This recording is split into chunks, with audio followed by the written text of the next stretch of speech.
باقی جو 120 کروڑ ہے ان میں نمبر 2 ٹاپ کا مجرم مسلمانوں نے پاکستان میں. وائی تم نے ایک ملک کی تقسیم کرائی، ہم سے دعائیں کی تھی کہ اللہ انگریز کی غلامی سے نکال کر ہمیں ہندو کی غلامی مت دے دے، اے اللہ ہمیں ایک آزاد ملک دے دے، علیحدہ ملک دے دے. اللہ تیرے دین کا بول بالا کریں گے، تیرے دین کے نمونہ دکھائیں گے دنیا کو. یہ علامہ اقبال کا خواب تھا جو 1930 میں انہوں نے دیکھا تھا.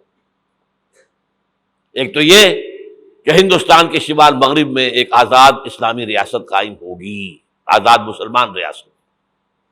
وہ تو 17 سال کے بعد ہو گئی، 37 کا خطبہ تھا، 47 میں قائم ہو گئی. دوسرے یہ کہ اگر ایسا ہو گیا تو ہمیں موقع مل جائے گا کہ اسلام کے چہرے پر جو داغ دھبے عرب ملوکیت، عرب امپیریلزم، شہنشاہیت کے دور میں آ گئے تھے، اب دنیا تو دیکھتی ہے نا بنو امیہ کا دور کیسا تھا. آخر ہماری تاریخ ہی کا داغ ہے نا. واقعہ کربلا کس کا داغ ہے؟ واقعہ ہررا کس کی تاریخ کا داغ ہے؟ ہمارے چہرے کا داغ ہے نا. تاریخ تو ہماری ہے. ہم یہ چہرے پر، اسلام کے چہرے سے یہ داغ دبے دھو کر اصل اسلام اور اس کا عہد حاضر کے تقاضوں کے مطابق ایک نظام قائم کر کے دنیا کو دکھائیں گے، ایک مثال ہوگی. اور قائد اعظم نے کہا تھا یہ ایک روشنی کا مینار ہوگا. But we went back upon our promise. ہم نے اللہ سے وعدہ، اللہ نے کہا ٹھیک ہے لو. سورہ اعراف میں ذکر ہے حضرت موسیٰ کی آمد کے بعد کہا تھا بنی اسرائیل نے، اے موسیٰ ہم پر تو تمہارے آنے سے پہلے بھی ظلم ہو رہا تھا اور تمہارے آنے کے بعد بھی ہو رہا ہے، تمہارے آنے سے ہمیں تو کوئی حاصل ہوا نہیں. سورہ اعراف میں ان کا قول ہے عصا ربکم ان یہلک عدوکم ویستخلفکم فی الارض فینظر کیف تعملون.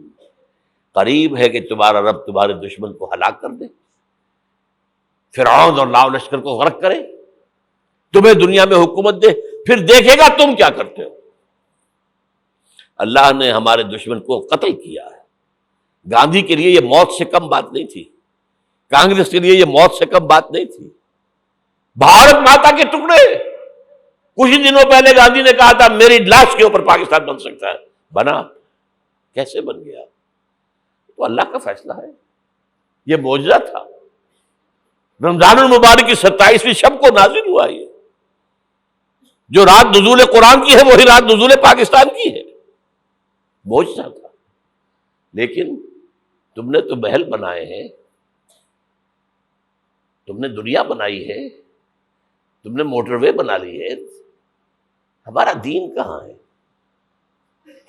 فمحمدنا هو سيدنا فالعز لنا لإجابته الله الله